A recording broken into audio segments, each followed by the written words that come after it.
I started researching kerosene heaters a couple weeks ago when the power went out here in Atlanta. We had a snowstorm, the power went out for about 24 hours. Got pretty cold, and so I started searching on Amazon for kerosene heaters, looking at reviews, and stumbled across a kerosene lantern. It looks a lot like you'd picture an old barn lantern, and I just thought I'd make a video as there's not a lot of information out there about these guys.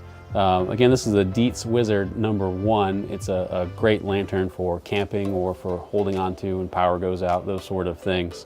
So I just want to go through some of the basics. You know, a lot of people were complaining about the quality on Amazon. These are, you know, made in China, but they're pretty affordable. It's about $25 shipped to your door.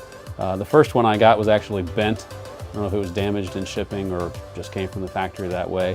Had to return it, but Amazon took care of me. And then this one came out, has a little chip in the paint. I don't know if you can see that. But overall, pretty good for what you get. I figured I'd go through some of the features here. Again, it's a kerosene lantern. I've pre-filled it with kerosene, and you'll see in one of our other videos some of the other alternatives we'll show you to kerosene. So I'll just go through some of the features here. Now, I've already gone ahead and filled the font with some kerosene K1 fuel. The instructions indicate you want to soak it for about 30 minutes so that the wick can soak up some of the kerosene before you light it. If you light it before it soaks up enough, the wick will burn, turn black, and it'll wear down your wick extra fast. You want to make sure you do soak it for at least 30 minutes before you light it.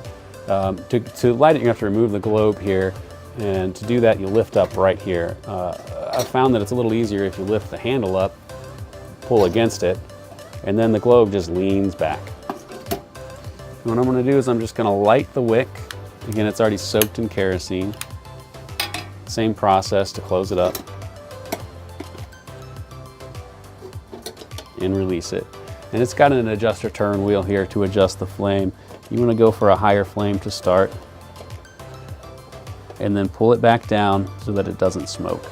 And there you have it. And again, this is the Dietz Wizard #1 on Amazon. Again, a lot of the reviews were complaining about things like leaking fuel. You'll find a lot of indications that you don't want to fill it greater than 85%. And the reason that is these right here are the air tubes where the airflow feeds the flame, and they're open. And if you splash it around, you're going to get oil leaking down. I've filled this up, doesn't leak at all. I've ordered a few other ones, they don't leak at all. So I'm assuming people have just been overfilling them. So there you have it. This is the Dietz Little Wizard #1. Great lantern for camping. Great lantern for emergency preparedness. It can burn for about 32 hours. You can just fill it up and go to bed and be up in the morning when you wake up. And so I wanted to give you a little comparison here. This again is the Dietz Wizard #1, sort of an all-purpose lantern, burns for about 32 hours on full. Just for a size comparison, I have the Blizzard 50, another Dietz lantern, much cheaper actually, right here. So you can see the size comparison.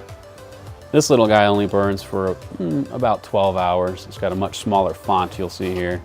But great for camping. Still great to have around, and a lot of people just use these for decoration. So here's the Dietz 50 next to the Wizard #1.